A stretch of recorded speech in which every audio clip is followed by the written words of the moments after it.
ঠিক আছে। এখন আমরা আলোচনা করব মুক্তিযুদ্ধ নিয়ে। এখন মহান মুক্তিযুদ্ধ আমরা সকলে জানি ১৯৭১ সালে হয়েছিল। ১৯৭১ সালে সংগঠিত দেশের ইতিহাসে বাংলাদেশের মুক্তিযুদ্ধ ছিল একটি গুরুত্বপূর্ণ ঘটনা। যুদ্ধটি পশ্চিম পাকিস্তান অর্থাৎ বর্তমান পাকিস্তান থেকে পূর্ব পাকিস্তানের বর্তমান বাংলাদেশ স্বাধীনতার জন্য সংগঠিত হয়েছিল। এটি ছিল পশ্চিম পাকিস্তানের সরকার কর্তৃক পূর্ব পাকিস্তানের রাজনৈতিক, সাংস্কৃতিক এবং অর্থনৈতিক বৈষম্যের ফল। বঙ্গবন্ধু শেখ মুজিবুর রহমান স্বাধীনতার ডাক দেন এবং শুরু হয় যুদ্ধ। এ যুদ্ধ ৯ মাস স্থায়ী হয় এবং এর ফলে বাংলাদেশের স্বাধীনতা এবং একটি নতুন জাতি সৃষ্টি হয়। এখানে যেটা আমরা দেখতে পাচ্ছি সেটা মোটামুটি আমরা সবাই কিন্তু জানি। এই ছোট্ট ধারণাটা আমরা সবাই রাখি। এখন আমাদের ডিটেইলস এটা জানতে হবে। কিসের পর কি হয়? কেন মুক্তিযুদ্ধ হয়? কি কারণে আসলে এই এত বড় ঘটনাটা ঘটেছিল? তাই না? তো আমরা এই ছবিতে কি দেখতে পাচ্ছি? এই ছবির এই ব্যক্তিকে আমরা চিনি না এরকম কোনো মানুষ হয়তো নেই বাংলাদেশে। আমাদের জাতির জনক বঙ্গবন্ধু। তো বঙ্গবন্ধু শেখ মুজিবুর রহমান এই ছবিতে আ গান চালানো শেখাচ্ছে। মানে বন্দুক কিভাবে ইউজ করতে হয় সেগুলো এই শ্রেণীর মানুষদের শেখাচ্ছে। এখন ১৯৭১ সালে যুদ্ধটা ঠিক কেন হয়েছিল? ১৯৪৭ সালে আমরা সকলেই জানি পাকিস্তান এবং ভারত আলাদা হয়। আগে মানে ১৯৪৭ এর আগে যখন আ ১৮৫৭ সাল ছিল তখন ইংরেজরা এদেশে শাসন করতে আসে। এই ১৮৫৭ থেকে ১৯৪৭ এ পর্যন্ত পুরোটা সময় ইংরেজদের এই আ শাসন চলে। ১৭৫৭ সালে সিরাজউদ্দৌলা ছিল লাস্ট নবাব। আমরা জানি বাংলার শেষ নবাব ছিলেন। তারপরে ১৭৫৭ থেকে ১৯৪৭ পর্যন্ত পুরো ২০০ বছর ইংরেজদের শাসন চলে। এই শাসনের ফলে যেটা হয় তারা যখন বুঝতে পারে যে এ দেশ তাদের শেষমেষ ছাড়তেই হবে। এ দেশে তারা রাজত্ব করে গেছে কিন্তু এই দেশকে তারা দখল করতে পারবে না। তখন তারা কি করে আমাদের এই যে বাংলাদেশ, ভারত এবং পাকিস্তান এই ৩ টা দেশ একসঙ্গে ছিল। তখন ছিল ভারতীয় উপমহাদেশ, ভারত বাংলা। আমাদের পুরো গোটা সাম্রাজ্যকে বাংলা বলা হতো। তখন তো আর ভারত, পাকিস্তান, ইন্ডিয়া, আ বাংলাদেশ এরকম আলাদা, আলাদা নাম ছিল না। তখন ছিল সমগ্র ভারতবর্ষ বা বাংলা। সেই বাংলায় তখন তারা এমনভাবে পুশ করে যায়, এমনভাবে ভাষাভাষীদের আলাদা করে দিয়ে যায়, যার কারণে দেশ ভাগ হতে বিভক্ত হয়। যার দরুন ১৯৪৭ সালে পাকিস্তান এবং ভারত এই ২ টি আলাদা রাষ্ট্র হয়। দেখা যায় যে ভারতে সনাতন ধর্মাবলম্বীরা বেশি প্রাধান্য পায়। আর পাকিস্তানে ইসলাম ধর্মাবলম্বীরা আলাদা হয়ে যায়। এই যে দুভাগে ভাগ হয়ে যায়, তারপর থেকে এই যে পাকিস্তান এক ভাগে যে চলে আসলো, যারা আমরা বাঙালি ছিলাম বা সনাতন ধর্মের বাঙালিরা ছিলাম, তারা যারা ভারত থেকে বাদ পড়েছিল তারা চলে আসে পাকিস্তানে। তারপর থেকে শুরু হয় পাকিস্তানের নিজস্ব একটা দেশ যে হলো পাকিস্তান, এই পাকিস্তানের নিজস্ব আবার কিছু ঝামেলা লেগে যায়। সেটা হচ্ছে উর্দুভাষী আর বাংলাভাষীদের মধ্যে। দেখো, এই যে আমরা এত নির্দ্বিধায় কথা বলতে পারি, এই যে তোমাদের সামনে আমি যে ভাষায় কথা বলছি এটা তো আমাদের মাতৃভাষা। তো এখন যদি কোনো আ একদল লোক এসে বলে যে, "না আজকে থেকে আপনারা আর বাংলায় কথা বলতে পারবেন না। আমাদের রাষ্ট্রভাষা হবে অমুক, আ এই ভাষাতেই কথা বলতে হবে, বাংলা আর ইউজ করা যাবে না।" তো স্বাভাবিকভাবে আমি তো খুব সহজে এটা মেনে নিব না। তাই না? আমি অবশ্যই প্রতিবাদ করব। এখন এরকমভাবেই যখন হচ্ছে পূর্ব পাকিস্তান আর পশ্চিম পাকিস্তান ২ টা ভাগ হয়, পশ্চিম পাকিস্তানে যারা হোতা হিসেবে ছিলেন, যারা প্রধান দায়িত্বে ছিলেন, তারা বিচার করেন যে রাষ্ট্রভাষা হবে উর্দু। যার দরুন এই পূর্ব পাকিস্তান মানে বাঙালিরা ও ক্ষেপে যায় এবং তারা কখনোই এটা মানতে পারে না। এই যে এই ধারা থেকে শুরু হয়ে আমরা সকলেই জানি ১৯৫২ সালে ভাষা আন্দোলন হয়েছে। আমরা ভাষা আন্দোলন সম্পর্কে একটু পরে পড়ব। এখন আমরা জানছি যে মুক্তিযুদ্ধের মেইন সূত্রটা আসলে কিভাবে এলো। কিভাবে ১৯৪৭ সালের যুদ্ধের দেশ ভাগাভাগির পর ১৯৫২ সালের ভাষা আন্দোলন, তারপরে ১৯৬৬ সালের ৬ দফা আন্দোলন হয়। তারপরে হয় হচ্ছে উম ১৯৬৯ সালের গণঅভ্যুত্থান। গণঅভ্যুত্থান জিনিসটা কি? তখন আমাদের হচ্ছে উম এই যে এখন যেমন বিএনপি আর আওয়ামী লীগ হয় না? বিএনপি, আওয়ামী লীগ, জামাত, তারপর আরো আদার্স যে দলগুলো, জাতীয় পার্টি, কত রকম দল বেরিয়েছে, তাই না? তখন ছিল হচ্ছে মুসলিম লীগ। তখন আওয়ামী লীগের নাম ছিল মুসলিম শাসন লীগ। তো এই দল একপাশে দাঁড়ায়, আরেক পাশে দাঁড়ায় হচ্ছে এই যে পশ্চিম পাকিস্তানের যারা হোতারা, যেমন এই যে জুলফিকার আলী ভুট্টো, এরা, ইয়াহিয়া খান, এনারা, এনারা ছিলেন দায়িত্বে। যখন নির্বাচন হয় ১৯৬৯ সালের, তখন নির্বাচনে বিপুল ভোটে নিরঙ্কুশ জয় পান হচ্ছে বঙ্গবন্ধু শেখ মুজিবুর রহমান। মুসলিম লীগের প্রধান হিসেবে দাঁড়িয়েছিলেন বঙ্গবন্ধু শেখ মুজিবুর রহমান। তার ফলে কি হলো? যখনই আ পশ্চিম পাকিস্তানের মানুষকে ছাপিয়ে পূর্ব পাকিস্তানের মানুষ দায়িত্বপ্রাপ্ত হয়, তখন পশ্চিম পাকিস্তানের মানুষ যারা দায়িত্বে ছিলেন আগে থেকেই, তারা রেগে যান। তারা কোনোভাবে এই ক্ষমতায় বঙ্গবন্ধুকে আসতে দিবেন না। এই কারণে তারা কোনোভাবে এই জয়লাভটা মেনে নিতে পারেন না। তখন বঙ্গবন্ধু সবাইকে এক জায়গায় করে গণ-অভ্যুত্থানের ডাক দেয়। গণ-অভ্যুত্থান কেন বলা হয়? তখন বঙ্গবন্ধু বলেন যে, "তাদের চালনাকৃত হয়ে আমরা বাঁচব না।" যেমন মনে করো আমাদের দেশে এই যে সংবিধান অনুসারে চলা হয়। সংবিধান কি? সংবিধান হচ্ছে আ একটা দেশে আ কি টাকা ইউস হবে? এই যে দেখো, আমরা উম কোন দোকান থেকে কিছু কিনতে গেলে একটা টাকার নোট দেই। সেই বিনিময়ে সে আমাদের এই জিনিসটা দেয়। আসলে টাকা কি দিয়ে তৈরি হয়? কাগজ দিয়ে তো তৈরি হয়। এই যে নানা রকম প্রসেস করে একটা টাকা তৈরি হয়। সেই টাকাটার বিনিময়ে কেন আমরা আ দেশের জিনিসপত্র কিনতে পারছি? এই বাংলাদেশী টাকা যদি আমরা পকেটে করে নিয়ে যাই, ইন্ডিয়ার কোনো সবজি কিনতে চাই, সেটা যদি ৳২ র জিনিসও হয়, সেই জিনিসটাও কিন্তু চলবে না। আমাদের টাকাটা ফেরত দিয়ে দেবে। বলবে যে, "না, এই বাংলাদেশী" যেহেতু ওটা বাংলাদেশী টাকা, ওই টাকার উপরে সিল দেওয়াই থাকে। গণপ্রজাতন্ত্রী বাংলাদেশ, বঙ্গবন্ধুর ছবি থাকে, আরো যা থাকে। ওটা ইন্ডিয়ায় কেন চলবে না? আবার ইন্ডিয়ান টাকা বাংলাদেশে কেন চলে না? এগুলো হচ্ছে সংবিধানের নিয়ম। কারণ এই দেশের সংবিধানে ওইভাবেই সিস্টেম করা যে এই যে নোটগুলো বানানো হয়েছে, এই টাকার পরিমাণ এত। এইটার বিনিময়ে এইগুলো জমা দিলেই আমরা জিনিসপত্র পাবো। তাই না? এটা যদি হতো টাকার চল না থাকতো, যদি এ নিয়ম এরকম হতো যে আ একটা করে চকোলেট দিলে একটা করে জিনিস পাওয়া যাবে। তখন কিন্তু আমরা এভাবেই অভ্যস্ত হতাম যে এই চকোলেটের দাম অনেক। তখন হয়তো চকোলেটটাকে আমরা চকোলেট হিসেবেও চিনতাম না, অন্য কিছু ভাবে চিনতাম। তো সংবিধান মানে হচ্ছে এইটা। যেটা একটা দেশের বিধিকে জারি করে। একটা দেশকে রিপ্রেজেন্ট করে। তো এই সংবিধান, এই যে এই সকল কিছু পশ্চিম পাকিস্তানে যারা দায়িত্বে ছিলেন, তারা মূলত আ চালনা করতেন। তো বঙ্গবন্ধু তখন বলেন যে, "যেহেতু আমাদের ভোট এরা মানে নাই, আর যেহেতু আমাদের কথা এরা শুনছে না, তাই আমরা অসহযোগ আন্দোলন শুরু করব।" তখনই এই যে অসহযোগ আন্দোলন আমরা এত শুনি না? এটার কারণ তো এইটাই। এই যে বঙ্গবন্ধু ডাক দিলেন যে, "এখন থেকে যা বিধি নিষেধ জারি করা হবে সেগুলো আমরা মানব না। আমরা অনশনে নামবো।" এই বিষয়গুলো মাধ্যমে আস্তে বঙ্গবন্ধুর যে প্রসার হয়, এই যে কৃষক শ্রেণীর মানুষেরা, এই যে যারা দিনমজুর, তারা এমফ্যাসিস পায়, মানে গুরুত্ব পায়। এখন পশ্চিম পাকিস্তানের মানুষেরা যারা ক্ষমতায় ছিল, তারা কি করত?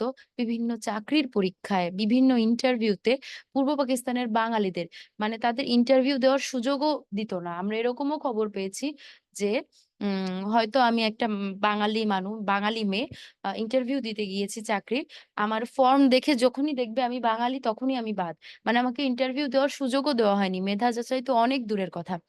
তো এরকম আ অবিচার হতো, এরকম অনিয়ম হতো। তো এগুলো কতদিন সহ্য করা যায়? এভাবে আস্তে কিন্তু যুদ্ধের সূচনাটা হয়। একদিনে তো আসলে যুদ্ধ লাগে না, মানে দেশে। আজকে আ একটা বন্ধুর সাথে তোমার এক বন্ধুর কোনো একটা কিছু নিয়ে লেগেছে, কথা কাটাকাটি হয়েছে। এখন সেই বন্ধুর সাথে তোমার মারামারি কখন হয়? যখন দুজনই সমান তালে তোমরা বা আ ঝগড়া করছো, বা এক বন্ধু তোমার উপরে আ কোনো কারণ ছাড়া আক্রমণ করছে, কোনো কারণ ছাড়া গায়ে হাত দিচ্ছে, তখন তোমার রাগ হয়ে যাচ্ছে। তুমি বিনিময়ে তাকেও মারছো। এইজন্যই তো মারামারিটা লাগে। তো দেশের যুদ্ধটাও অনেকটা সেরকম। যে এক পাশ থেকে আমাদের অত্যাচার করে যাওয়াই হচ্ছে, শাসন শোষণ করে যাওয়া হচ্ছে। কয়দিন মেনে নেওয়া যায়? এইভাবেই তো আস্তে, আস্তে মানুষ রুখে দাঁড়িয়েছে। তো এরকম অসহযোগ আন্দোলনে যে ডাক দিলেন বঙ্গবন্ধু, তারপরেই ১৯৭০ সালে হ হয় হচ্ছে আরেকটি নির্বাচন। যে নির্বাচনে আবারও মুসলিম লীগ হচ্ছে জয় লাভ করে। এই জয়লাভটাও তারা মেনে নিতে পারে না। তখন শুরু হয়ে যায় যুদ্ধ। যে তারাও দেবে না, আমরাও দেব না। তখন হয়ে গেল কি যুদ্ধ শুরু হয়ে গেল।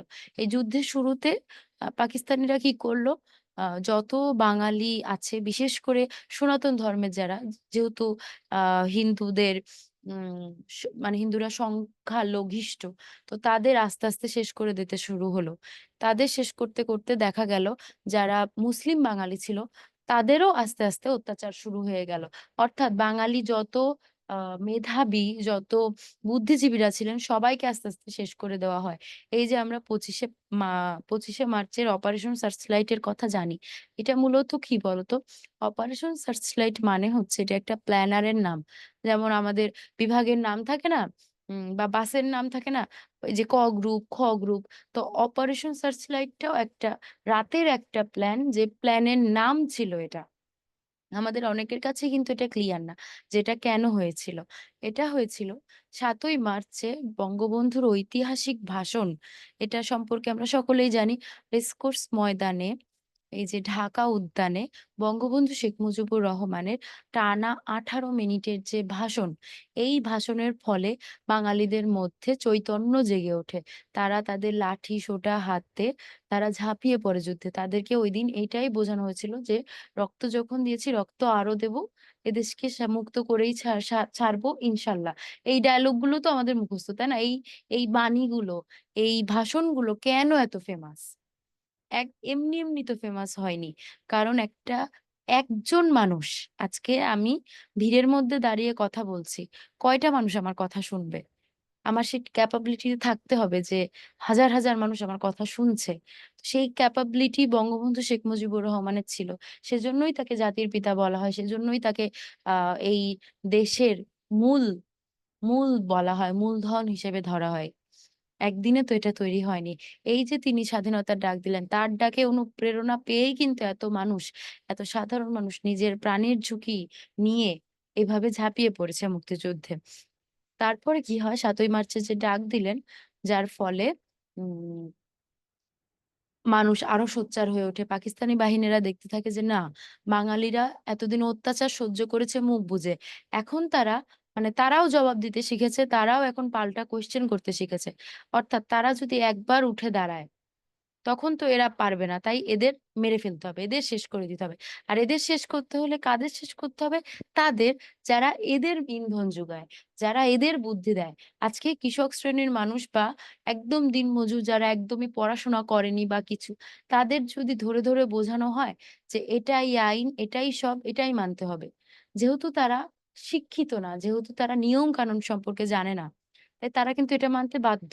তুমি ১ দিন পুশ করবা, ২ দিন পুশ করবা, ৩ দিনের দিন এমনি সে এটা মাথা পেতে নিবে। এরকম ভাবেই চলছিল। কিন্তু বঙ্গবন্ধুর ডাকে এই যে তাদের মধ্যে অনুপ্রেরণা জেগে ওঠে, তাদের চোখ খুলে যায়। তারা বুঝতে পারে যে না, এ দেশ আমাদের। এ দেশ আমরা জোর করে ছিনিয়ে নেইনি। এই দেশের মাটি আমাদের। তাই এদেশের মাটি আমাদের থেকে ছিনিয়ে নেওয়া হচ্ছে, এটা মেনে নেওয়া যাবে না।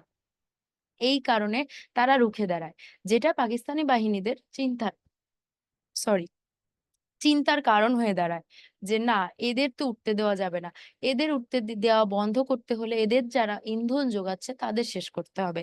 তাই বুদ্ধিজীবী শ্রেণীর মানুষ এই কারণে তারা একটা বিরাট প্ল্যান করে। সেই প্ল্যানটা কি? সেই প্ল্যানটা হচ্ছে তারা ঠিক করে ২৫শে মার্চের রাতে তারা ঢাকা ইউনিভার্সিটির যত শিক্ষক আছে, অধ্যাপক আছেন, আরো যারা, যারা বিজ্ঞ ব্যক্তিরা আছেন তাদের সবাইকে এক একাধারে রাতের অন্ধকারে মেরে ফেলতে হবে। রাতে সাধারণত তো আমরা ঘুমাই। কয়জন আছে? ইদানিং কালের কথা বলে লাভ নেই। ইদানিং কাল তো হচ্ছে মানুষ রাত জাগে এই করে। কিন্তু ওই ১৯৭১ সালের সময়টা চিন্তা করো। সারাদিন ভার্সিটি, কলেজ, স্কুল এইসব করে রাত ১১ঃ০০ টার মধ্যে মানুষ ঘুমিয়ে পড়তো। অর্থাৎ ঘুমন্ত অবস্থায়। যেখানে কষ্ট কম, মানুষকে মেরে ফেলার কষ্টটা কম। আজকে দিনের বেলা রোদের আলোতে সবার সামনে একজন, একজন করে গুলি করলাম। এটা যেমন টাফ। সেরকমই তারা চিন্তা করল যে রাতের অন্ধকারে ঘুমন্ত অবস্থায় যত অধ্যাপক আছেন, কোয়ার্টারে যারা থাকেন বা বাইরে যারা থাকেন, সবাইকে একাধারে শেষ করে ফেলতে হবে। এই প্ল্যানটার তারা নাম দেয় অপারেশন সার্চলাইট। যার ফলে তারা যে প্ল্যান সেই কাজ ২৫শে মার্চের রাতে রাত ১২টার পর, মাঝরাতের পর তারা কি করে? তারা বঙ্গবন্ধুকে গ্রেপ্তার করে। বঙ্গবন্ধুকে ১ম প্রহরে গ্রেপ্তার করে। আ আ ২৫শে মার্চ কাল রাতের ওই শুরুতে। ১ম প্রহর বলতে রাতের যে শুরু ওই ধাপটাকে বোঝায়। ওই সময় তারা বঙ্গবন্ধুকে গ্রেপ্তার করে নিয়ে যায়। অর্থাৎ বঙ্গবন্ধু জেলে বন্দী। সে চাইলেও কোনো কিছু ঠেকাতে পারবে না। আর তারপর তারা এই যে গণহত্যার যে বিষয় একাধারে যতগুলো টিচার ছিল, যত অধ্যাপক, যত বিজ্ঞ জ্ঞানী ব্যক্তিরা সবাইকে একাধারে হত্যা করে। হত্যা করার পরে কি হয়? ২৬শে মার্চ বঙ্গবন্ধু যখন দেখে এত বড় একটা ঘটনা ঘটে গেছে, বঙ্গবন্ধু তখন জিয়াউর রহমানকেও আমরা সবাই চিনি। তাকে দায়িত্ব দেন যে স্বাধীনতার ডাক দিতে। তখন জিয়াউর রহমান বঙ্গবন্ধুর হয়ে চট্টগ্রাম বাংলা বেতার কেন্দ্রে স্বাধীনতার ডাক দেন। ওইদিনই ১ম ঘোষণা করা হয়, আজ থেকে বাংলাদেশ স্বাধীন। ওইদিনই বাংলাদেশ কথাটা উচ্চারণ করা হয়। তার আগ অব্দি কিন্তু বাংলাদেশ ছিল পূর্ব পাকিস্তানের নাম ছিল পূর্ব পাকিস্তান। ওইদিনই ১ম বলা হয় যে এই বাংলা, এই বাংলাদেশ আজ থেকে স্বাধীন। এই কারণেই কিন্তু আমরা ২৬শে মার্চ স্বাধীনতা দিবস পালন করি। আর আমাদের তো হিসেবে আমরা বিজয় লাভ করেছি ১৬ই ডিসেম্বর, তাই না? কিন্তু ১৬ই ডিসেম্বর তো আমরা স্বাধীনতা দিবস বলি না। আমরা কেন ২৬শে মার্চ স্বাধীনতা দিবস বলি? কারণ ওইদিনই বাংলাদেশ মানে সেই অর্থে বাংলাদেশ নাম হিসেবে বলো, যেকোনো কিছু হিসেবে বলো, স্বাধীনতা লাভ করেছিল। ওই দিনের ওই ডাকের পরেই যত শ্রেণীর মানুষ ছিল তাদের অস্ত্র ছিল না যাদের, তারাও নিরস্ত্র অবস্থায় বেরিয়ে পড়েছে রাস্তায় যুদ্ধ করার জন্য। তার আগ পর্যন্ত মানুষ পালাতে শুরু করেছে। মানুষ এদেশ ওদেশ ইন্ডিয়ায় পালিয়ে যাওয়া নিজের আত্মরক্ষার চেষ্টা করেছে। কিন্তু ২৬শে মার্চের পর থেকে প্রত্যেকটা মানুষ পুরুষ, নারী, মহিলা নির্বিশেষে সবাই যুদ্ধে ঝাঁপিয়ে পড়ে। কেউ বাদ থাকে না। শিশুদের নিয়ে বৃদ্ধ মানুষরা, নারীরা কিভাবে সাহায্য সহযোগিতা করে। সবসময় যে যুদ্ধ করে বন্দুক চালিয়ে যুদ্ধ করা হয়েছে এরকম কিন্তু না। আচ্ছা আমরা কি শুনতে পাচ্ছি সবাই? হুম। আচ্ছা। তো দেখো এখানে এই যে আমি এতক্ষণ যেটা ডিটেইলস এ বললাম সেটাই কিন্তু লেখা আছে। আ তো পরের স্লাইডে আমরা যাই। ভাষা আন্দোলন। আচ্ছা। এই যে মুক্তিযুদ্ধ শুরু হয়ে গেল। মুক্তিযুদ্ধ শুরু হওয়ার পরে যে স্বাধীনতা দিবস, স্বাধীনতা ঘোষণা করা হলো তারপরেই কিন্তু মুক্তিযুদ্ধ শুরু হয়। তারপর টানা ৯ মাস রক্তক্ষয়ী যুদ্ধের পর এই যে আমাদের স্বাধীনতা। স্বাধীনতা কিভাবে আসে? এই যে আমাদের বিজয় লাভ। বিজয় লাভ আমরা কিভাবে করি? ১৯৭১ সালের আ ১৩ই ডিসেম্বর যখন আসে, পাকিস্তানি হানাদার বাহিনীরা তখন অনেকটাই অসমর্থ হয়ে পড়েছে। তারা হতবিহ্বল, তারা বুঝতে পেরেছে যে বাঙালিদের সাথে পারা সম্ভব না। অনেক দামি, দামি অস্ত্র-শস্ত্র থাকলেও তাদেরকে হারিয়ে দিয়েছে বাঙালিদের এই উত্তেজনা, এই দামাল ছেলেরা। এই কারণে তারা ঠিক করে যে তারা আত্মসমর্পণ করবে। কিন্তু আত্মসমর্পণ করবে এই জিনিসটা তো মেনে নেওয়া অনেক কঠিন যে আমি তাদের থেকে পাওয়ারফুল সব দিক থেকে। এই, এই গরিব মানুষেরা আমাকে হারিয়ে দিল। এই জিনিসটা তো মেনে নেওয়া যায় না। তাই দেশ যখন ভাগ হবেই, এদের যখন ভূমি ছেড়ে দিতে হবেই, এদের অন্তঃসার শূন্য করে দিতে হবে। তাই তখন তারা আরেকটা প্ল্যান করে। সেই প্ল্যান মাফিক তারা ১৪ই ডিসেম্বর যত বুদ্ধিজীবী ছিলেন, যেমন ২৫শে মার্চে আমরা শুনেছি ঢাকা ইউনিভার্সিটির অধ্যাপকদের খুন করা হয়। গণহারে ঢাকায় ঘটনাটা ঘটে। কিন্তু এই যে ১৪ই ডিসেম্বর যে শহীদ বুদ্ধিজীবী দিবস পালন করা হয় এই দিন সমগ্র দেশের যত জ্ঞানী গুণী কবি, শিল্পী, সাহিত্যিক, আ নৃত্যশিল্পী, সঙ্গীত শিল্পী, আবৃত্তি শিল্পী, লেখক যত মানুষ ছিলেন সবাইকে একাধারে মেরে ফেলা হয় এবং তাদের গণকবর দেওয়া হয়। গণকবর কথাটা কিন্তু ওখান থেকে এসেছে। তাদের ওই যে বধ্যভূমি, বধ্যভূমি কি বলতো? এই যে আমরা এখন নানা রকম বধ্যভূমি, জাদুঘরে যে বেড়াতে যাই, ওই স্থানগুলোকে যে কোড করে রাখা হয়েছে। কেন করা হয়েছে? কারণ সেই যে ১৪ই ডিসেম্বর ১৯৭১ সালে এত জ্ঞানীগুণী ব্যক্তিদের হাত পা বেঁধে, গুলি করে, চোখ বেঁধে গুলি করে একসাথে ৩০ টা ৪০ টা লাশ এক গর্তে ফেলে দেওয়া হয়েছে। কোনো কবর হয়নি, তাদের কোনো জিয়ারত হয়নি, জানাজা পড়া হয়নি। আ তাদের পোড়ানো হয়নি, তাদের কোনো দাহ করা হয়নি। চিন্তা করো তাদের মৃত্যুটা কতটা কষ্টের। তারাও কিন্তু শহীদ, তারাও কিন্তু মুক্তিযোদ্ধা, তারাও এই যুদ্ধের জন্য প্রাণ দিয়ে গেছেন। শুধু যে অস্ত্র নিয়ে যারা যুদ্ধ করেছেন তারাই যোদ্ধা তা কিন্তু না। সবাই তার দিক থেকে আমাদের দেশের জন্য করে গেছেন। তো এই যে ১৪ই ডিসেম্বর সবাইকে একাধারে গণহত্যা করা হয়। এইজন্য শহীদ বুদ্ধিজীবী দিবস পালন করা হয়। ১৫ই ডিসেম্বর একটা দিন বাদ দিয়ে ১৬ই ডিসেম্বর পাকিস্তানি হানাদার বাহিনীরা ৯৬,০০০ মিলিটারিরা একসঙ্গে এসে আত্মসমর্পণের পেপারে সাইন করে দিয়ে যান। তাই জন্য সেদিন থেকে আমাদের বলা হয় যে বাংলাদেশের বিজয় হয়েছে। মানে আমরা তো এই যুদ্ধে জয়ী হলাম আল্টিমেটলি। এই কারণে ওইদিন বিজয় দিবস পালন করা হয়। ক্লিয়ার? এখন দেখো আমরা আ এর পরের স্লাইডে দেখতে পাই ভাষা আন্দোলন। ভাষা আন্দোলন সম্পর্কেও আমরা মোটামুটি সকলেই অবগত। ১৯৫২ সালের ২১শে ফেব্রুয়ারিতে শহীদ রফিক, শফিক, বরকত, সালাম, জব্বার, শফিউর সহ নাম না জানা শহীদদের রক্তের বিনিময়ে অর্জিত হয়েছে রাষ্ট্রভাষা বাংলা চাই আন্দোলনের সফলতা। এই যে দেখো, আম আমরা একটা ছবি দেখতে পাচ্ছি। এই ছবিতে সকলের হাতেই ব্যানার, ফেস্টুন, অনেক মহিলারা। আমাদের বুঝতে অসুবিধা হচ্ছে না এটা একটা র‍্যালি মানে মিছিল। এখন ১৯৫২ সালের ভাষা আন্দোলন সম্পর্কেও আমরা জানি। দেখো, এই যে তোমার ১৯৪৭ সালে আ দেশটা যে ভাগ হলো, দেশটা ভাগ হওয়ার ফলে উম এই যে বাংলা ভাষাভাষী যারা ছিল, তারা পূর্ব পাকিস্তানে এসে পড়ল। পশ্চিম পাকিস্তান হয়ে গেল উর্দুভাষী। তো তারপর পশ্চিম পাকিস্তানে যারা ক্ষমতায় ছিলেন, তারা চিন্তা করলেন, না, একটা দেশ যেহেতু পাকিস্তান, এই পাকিস্তান সমগ্র একটা দেশ। এই একটা দেশের রাষ্ট্রভাষা যেকোনো একটাই হওয়া উচিত। ২ টো কেন হবে? তাই তারা আ চাপ দিতে থাকে, প্রেশার দিতে থাকে বাঙালিদের উর্দুতে বই আ প্রিন্টিং করানোর জন্য বা উর্দুতে লেখাপড়া শেখানোর জন্য সবকিছুতেই। যেটা আমাদের বাংলার ছেলেরা মেনে নিতে পারেনি। তখন তারা কি করে? আ তারা হচ্ছে ১৯৫২ সালে এই আ আন্দোলন শুরু করে। তারা হচ্ছে মিছিল দেয় মিছিলে যায়। যেদিন ছিল হরতাল। এই যে দেখো, আমাদের সরকাররা এখন হরতাল খুব কম ডাকে। তো মাঝখানে আমরা সকলেই হরতাল শব্দটার সাথে পরিচিত। হরতাল মানে কি? হরতাল মানে হচ্ছে যেদিন গাড়ি ঘোড়া চলবে না। সবকিছু বন্ধ থাকবে। ভার্সিটি বন্ধ থাকবে। স্কুল, কলেজ, কোচিং সেন্টার বলো, যেকোনো কিছু। তুমি যে কোথাও যাবে, কিচ্ছু চলবে না। কোনো বাস চলবে না, ট্রেন চলবে না। মানে সারা দেশ বন্ধ হয়ে যাওয়ার মতো একটা অবস্থা। হরতাল। তো সেদিন ছিল হরতাল।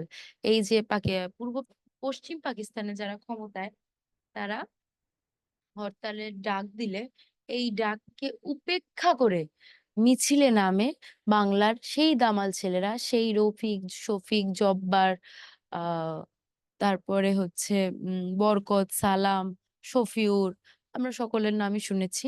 এরা, এরা একদম ফেস্টুন হাতে রাষ্ট্রভাষা বাংলা চাই এই বলতে এই রাস্তা দিয়ে হেঁটে বেরিয়েছে। যার দরুন যারা পাকিস্তানি হানাদার বাহিনী ছিল বা যারা পুলিশ কর্মকর্তা হিসেবে ছিলেন, তাদের কাছে নোটিশ আসে যে এদের উপর গুলি চালাও। সাধারণ মানুষের উপর গুলি চালানোর কোনো অধিকার কিন্তু কারোর নেই। কিন্তু সেদিন যেহেতু হচ্ছে হরতাল ছিল। তো হরতাল তো বেরোনো নিষেধ, হরতালে সবকিছু বন্ধ। হরতালের দিন তারা এই অসহযোগ আন্দোলন শুরু করে। এই আ অসহযোগ আন্দোলন বলতে যে আন্দোলনে সহযোগিতা করা হয় না, সেই অর্থে অসহযোগ আন্দোলন। এখন এই যে আন্দোলনে নামে বাংলার ছেলেরা, তাদের উপর নির্দ্বিধায়, নিঃসংকোচে গুলি চালানো শুরু করে মিলিটার বাহিনী। এই যে আমাদের পুলিশে যারা ছিলেন তারা। তারা এই যে গুলি করলেন, চোখের সামনে এতগুলো মানুষ চলে গেল, রক্তে রঞ্জিত হয়ে গেল। সেই আন্দোলনই ভাষা আন্দোলন হিসেবে পরিচিত এবং এই এদের উদ্দেশ্যে শুধুমাত্র এদেরকে কেন্দ্র করে আমাদের এই শহীদ মিনার বানানো হয়েছে। শহীদ মিনারের যে ৫ টি স্তম্ভ, এই ৫ টি স্তম্ভকে তাদের প্রতিরূপ ধরা হয়।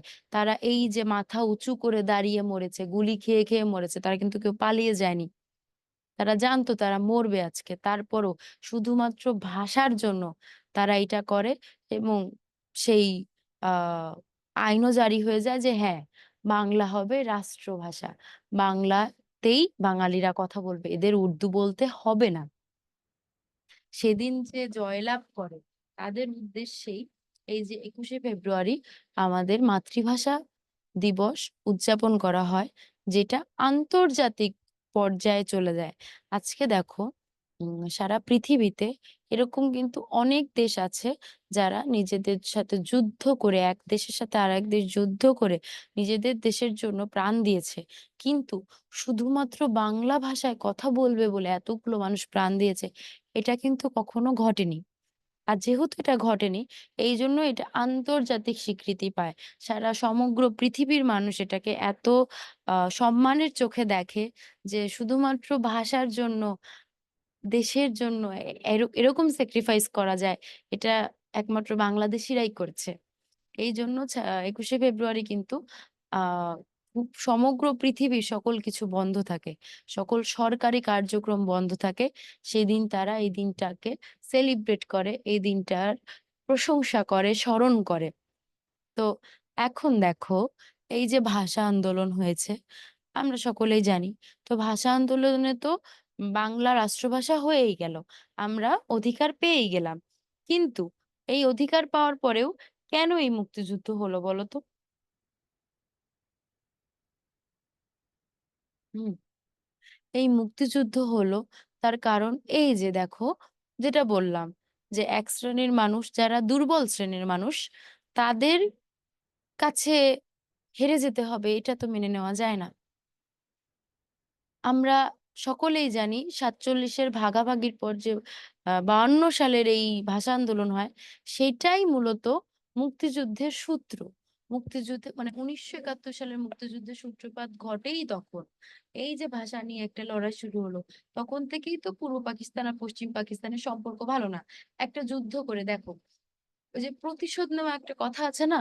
আমরা কারো সাথে কারো সম্পর্ক ভালো না থাকলে আমরা বলি রিভেঞ্জ নিতে হবে। আমরা মনে রেখে দেই। অনেক বছর হয়ে গেলেও আমরা মনে রেখে দেই। তো এই রেশটা থেকেই যায়। এই রেশটার কারণে আস্তে, আস্তে এই ঝামেলা, ওই ঝামেলা, এই যে শাসন, শোষণ, তারপরে যে বললাম যে বাঙালি দেখলেই আর ইন্টারভিউ দিতে দিত না। তুম সমস্ত পদস্থ যারা উচ্চ কর্মপদস্থ সকলেই উর্দুভাষী, সকলেই এরকম আ পশ্চিম পাকিস্তানের। তো এটা তো মেনে নেওয়া যায় না। আস্তে, আস্তে শাসন ও শোষণের সংখ্যা বাড়তে থাকে। যার কারণে এই যে যুদ্ধের ডাক, এই যে আ গণঅভ্যুত্থান বলো, ৬ দফা আন্দোলন বলো, বঙ্গভঙ্গ বলো, ১৯০৫ সালে বঙ্গভঙ্গ হয়েছে। সেইটার আ আরেকটা রেশ থেকে উঠে আসে হচ্ছে এই যুদ্ধ। সবকিছুর সাথেই কিন্তু সবকিছু রিলেটেড। এই যে ১৭৫৭ সালে আ বাংলার শেষ নবাব সিরাজউদ্দৌলাকে কিভাবে বিশ্বাসঘাতকতা করে মীর জাফরের বিশ্বাসঘাতকতায় কিভাবে মেরে ফেলা হয়, আমরা সকলেই কিন্তু জানি। সেইটার রেশও কিন্তু এই যুদ্ধে ছিল।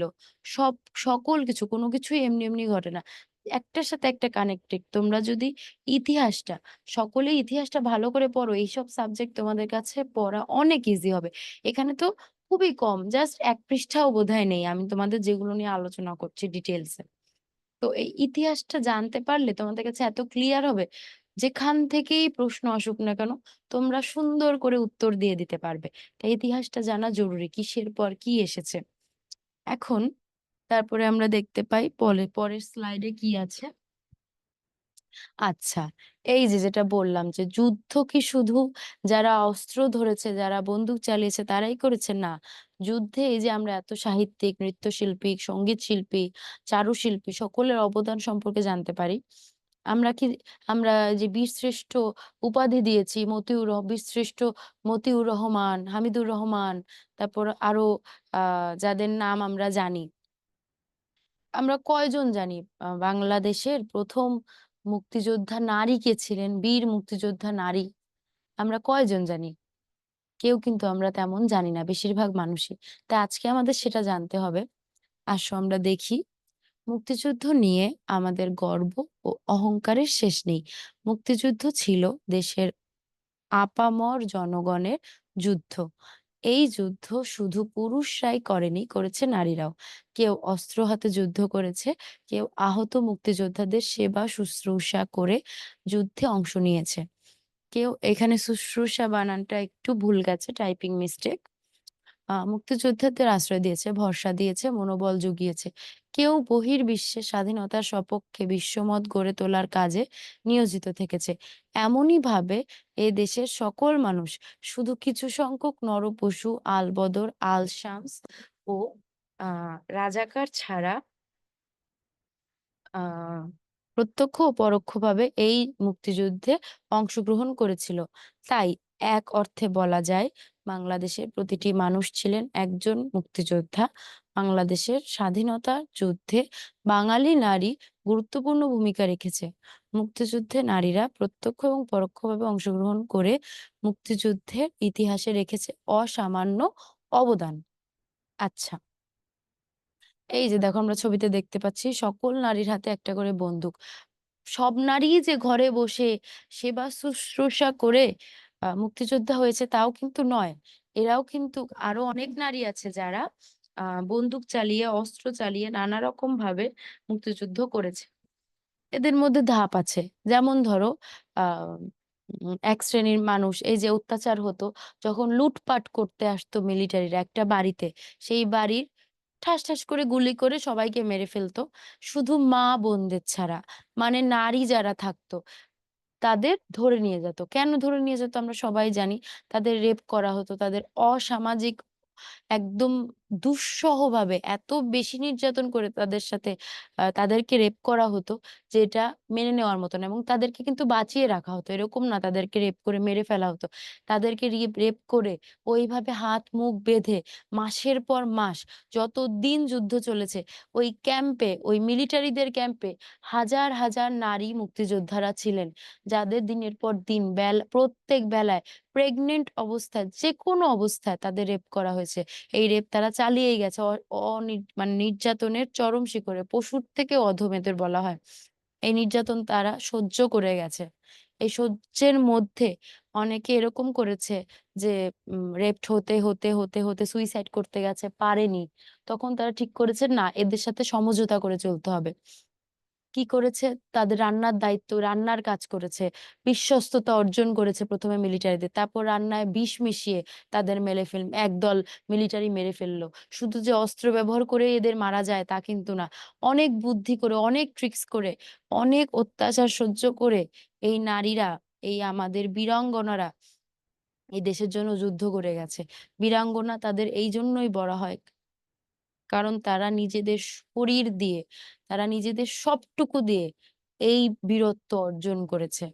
তাই না? এখন দেখো মুক্তিযুদ্ধ চলাকালীন পাকিস্তানি হানাদার বাহিনী দেশব্যাপী যে হত্যা, ধ্বংস, লুণ্ঠন ও ধর্ষণের মহোৎসব চালিয়েছিল, সেই নারকীয় ধ্বংসযজ্ঞের মাঝে মমতাময়ী বাঙালি নারী জীবনের সকল ঝুঁকি নিয়ে শুধু বাবা, ভাই, স্বামী, সন্তানকে যুদ্ধে পাঠাননি। নিজেরাও অস্ত্র হাতে যুদ্ধ করেছেন এবং মুক্তিযুদ্ধের সংগঠক হিসাবে কাজ করেছেন। মুক্তিযুদ্ধে নারী সংগঠক হিসেবে কাজ করে যারা গুরুত্বপূর্ণ ভূমিকা পালন করেছেন তারা হচ্ছেন বেগম তাইবুন নাহার রশিদ। এই যে দেখো নামগুলো অবশ্যই আমরা মনে রাখবো। আমি যে বললাম যে নারী মুক্তিযোদ্ধাদের নাম কজন জানে? বেগম তাইবুন নাহার রশিদ, বেগম সাজেদা চৌধুরী, বেগম বদরুন্নেসা আহমেদ, নূরজাহান মুর্শিদ, বেগম ফজিলাতুন্নেসা মুজিব, বেগম মতিয়া চৌধুরী, বেগম সুফিয়া কামাল, ডক্টর নীলিমা ইব্রাহিম, শহীদ জননী জাহানারা ইমাম উম সহ সংগঠক হিসেবে কাজ করেছেন বেগম রাফিয়া আক্তার ডলি, আইভি রহমান, অধ্যাপিকা মমতাজ বেগম, বেগম হোসেন আরা মান্নান, মালেকা বেগম, আয়েশা খানম, বেবি মওদুদ, মুস্তারি শফী প্রমুখ নারী নেত্রীরা। ঠিক আছে। এখন এখানে উল্লেখ করা নেই। আ আমাদের দেশের ১ম আ মুক্তিযোদ্ধা নারীর নাম মানে নারী মুক্তিযোদ্ধার নাম পাওয়া যায় যেটা, সেটা হচ্ছে কাকন বিবি। আমরা মনে রাখবো এই নামটা কাকন বিবি। এখন দেখো এখানে যাদের আমরা নাম পড়লাম, তাদের মধ্যে আমরা কিন্তু মোটামুটি ৩-৪ জনকে খুব ভালো মতোই চিনি। যেমন ডক্টর নীলিমা ইব্রাহিম, তারপরে হচ্ছে আ এই জাহানারা ইমাম, তারপরে আইভি রহমান, বেগম আম ফজিলাতুন্নেসা, তারপরে সুফিয়া কামাল, নূরজাহান, বদরুন্নেসা, এদের নাম আমরা কিভাবে শুনেছি? এরা কিভাবে যুদ্ধটা করেছে বলতো? এই যে ইনারা কত সুন্দর, সুন্দর কথা উত্থাপন করে গেছেন। এর আগে একদিন কিন্তু আমি তোমাদের উম ইতিহাস কি? ইতিহাস কেন লেখা হয়? ইতিহাস কেন ইতিহাস হয়েছে? এটা শিখিয়েছিলাম, তাই না? তোমাদের কারো মনে আছে? আমি বলেছিলাম যে একটা ঘটনা তখনই প্রকাশিত হবে যখন আমরা সেটা জানতে পারবো। বা তখনই জানতে পারবো যখন সেটা প্রকাশিত হবে।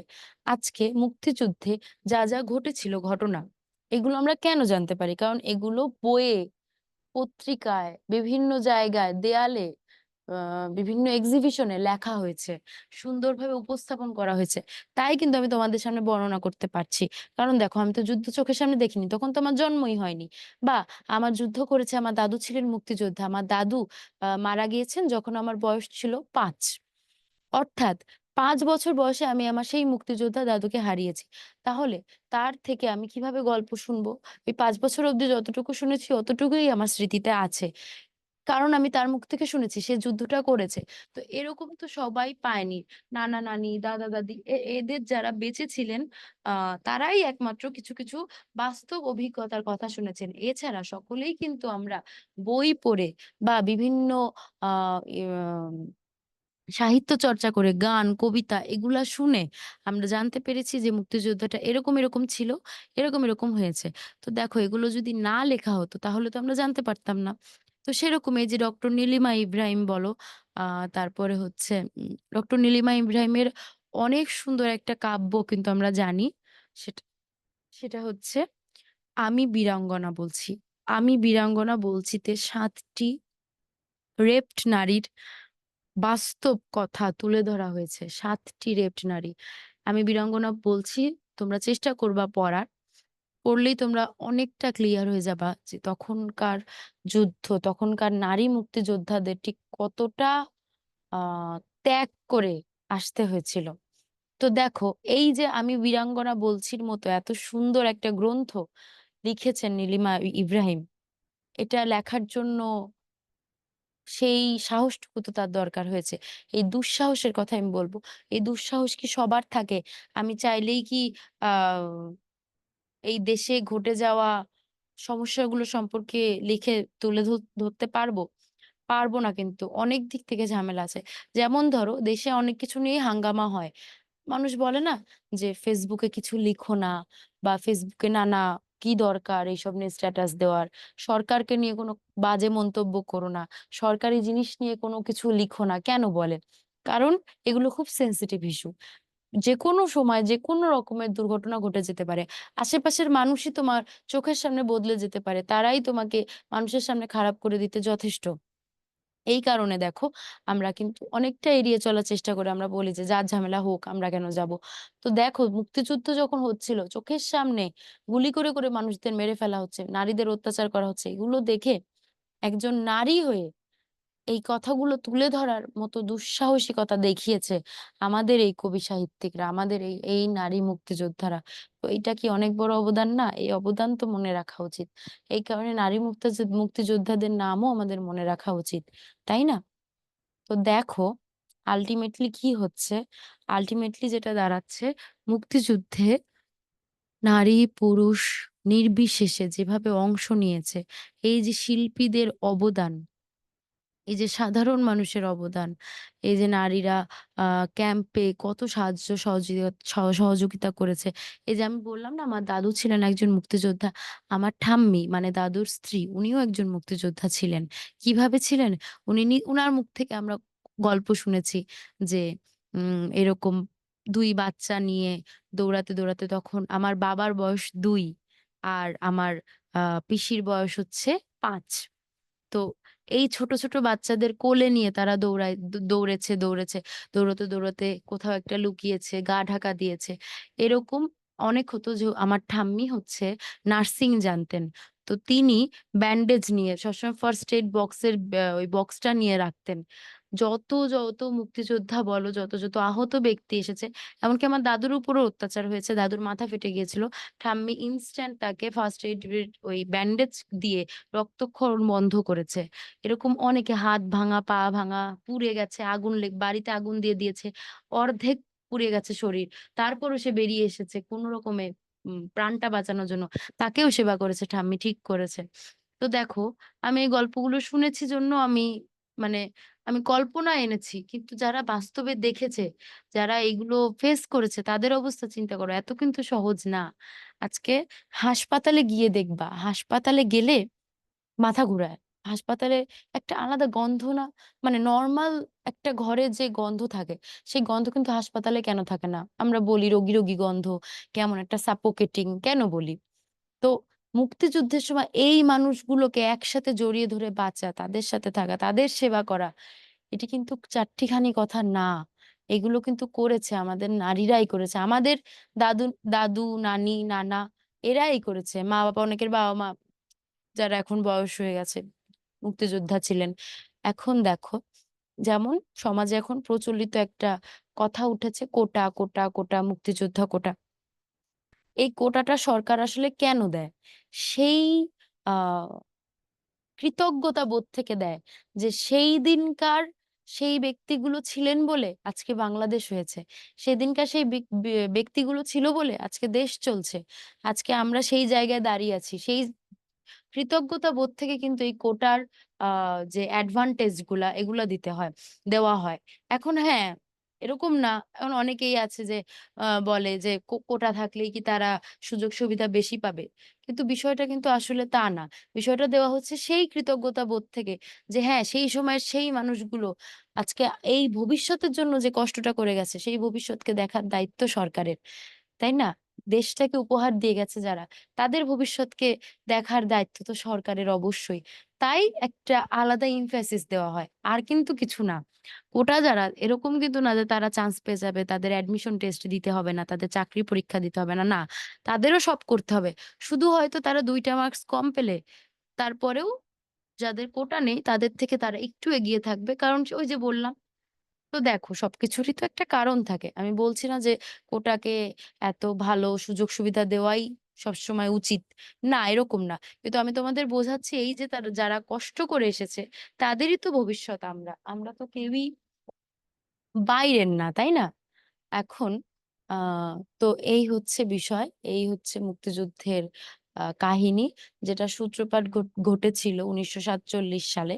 ১৯৪৭ এর দেশ ভাগের পর ভাষা আন্দোলন, ৬ দফা দাবি, গণ-অভ্যুত্থান। তারপরে হচ্ছে মুক্তিযুদ্ধ। সেই মুক্তিযুদ্ধ শেষ হয় ১৯৭১ সালের ১৬ই ডিসেম্বর। তো আজকে আমরা তাহলে কি জানলাম? মুক্তিযুদ্ধে এই যে নারীদের অবদান, কিভাবে তারা অবদান রেখেছে এটা আমরা জানতে পেরেছি। তারপরে হচ্ছে এই মুক্তিযুদ্ধে নারীদের অবদানই চলছে। এই যে ভাষা আন্দোলনে আমরা ডিটেইলস এ জানতে পেরেছি। আর মহান মুক্তিযুদ্ধ। মুক্তিযুদ্ধ, ভাষা আন্দোলন নিয়েই মূলত আজকের এই আলোচনা। তো আজকে আমাদের যেটা থাকবে, আমাদের প্রশ্ন মুক্তিযুদ্ধের সূচনা মূলত ভাষা আন্দোলনকেই নির্দেশ করে। যেটা আমি দেখো তোমাদের বললাম যে মুক্তিযুদ্ধের সূচনা মূলত ভাষা আন্দোলনকেই নির্দেশ করে। ওই যে সেই আ রাষ্ট্রভাষা বাংলা চাই, বাংলা রাষ্ট্রভাষা হয়ে গেল। মেনে নিতে হলো। দুর্বলরা জিতে যাবে। এই প্রতিহিংসা, এই রিভেঞ্জ থেকে এই যে রেশ ধরে চলে এসেছে মুক্তিযুদ্ধ। এই বিষয়টা আজকের লেকচারে আমি যা পড়িয়েছি এগুলো যদি তোমরা মন দিয়ে শুনে থাকো তাহলে এই প্রশ্ন সলভ করা তোমাদের জন্য কোনো বিষয়ই হবে না। তো তাহলে আজকে এটুকুই। আ দেখা হবে আগামী ক্লাসে। টাটা।